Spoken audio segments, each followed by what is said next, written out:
Water கேன்ல petrol நிரப்பறியா இல்ல நடக்கிறதே வேறன்னு பெட்ரோல் பங்க் ஊழியரை கடுமையாக தாக்கிய இளைஞர்கள்.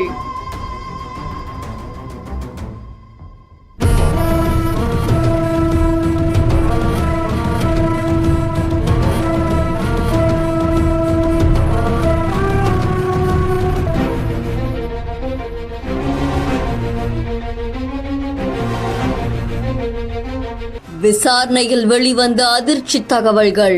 பொள்ளாச்சி பக்கத்துல இருக்கக்கூடிய ஆச்சிப்பட்டி பெட்ரோல் பங்க்ல குறும்பாளையத்தை சேர்ந்த சம்பத்குமார் அப்படின்றவரும் குள்ளக்காப்பாளையத்தை சேர்ந்த ஆனந்த்குமார் அப்படின்றவங்களும் பணியாற்றிட்டு வராங்க.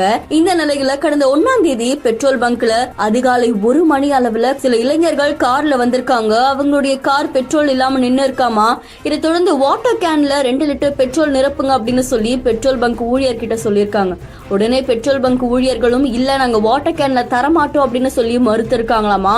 அதை தொடர்ந்து அந்த இளைஞர்கள் மதுபோதையில் இருந்ததா கூறப்படுது. அது மட்டும் இல்லாம பெட்ரோல் பங்க்லயே அவங்க புகை பிடித்ததாகவும் சொல்லப்படுது. இந்த நிலையில பெட்ரோல் பங்க் ஊழியர்களுக்கும் அந்த இளைஞர்களுக்கும் வாக்குவாதம் ஏற்பட்டிருக்கு. இந்த வாக்குவாதம் முற்றி போன நிலையில அங்கிருந்த இளைஞர்கள் அவங்க கையில கிடைச்ச பொருட்களை வச்சு இந்த ஊழியர்களை சரமாரியா தாக்கியிருக்காங்க. இந்த காட்சிகள் அங்க இருக்கக்கூடிய சிசிடிவி கேமரால பதிவாகி பெரும் பரபரப்பை ஏற்படுத்தி இருக்கு.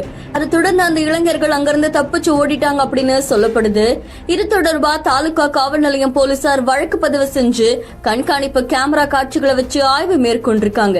இதுக்கிடையில குள்ளக்காப்பாளையம் பிரிவு பக்கத்துல இருக்கக்கூடிய போலீசார் வாகன சோதனையில ஈடுபட்டு இருந்திருக்காங்க. அப்ப சந்தேகம் படும்படியா அந்த காரை நிறுத்தி இருக்காங்க. அந்த கார்ல இருந்த இளைஞர்கள் தான் பெட்ரோல் பங்க்ல இருக்கக்கூடிய ஊழியர்களை தாக்குனாங்க அப்படின்னு தெரிவிக்கப்பட்டிருக்கு.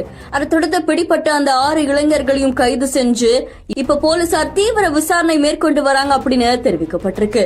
இந்த சம்பவம் அந்த பகுதியில் பெரும் பரபரப்பை ஏற்படுத்தியிருக்கு.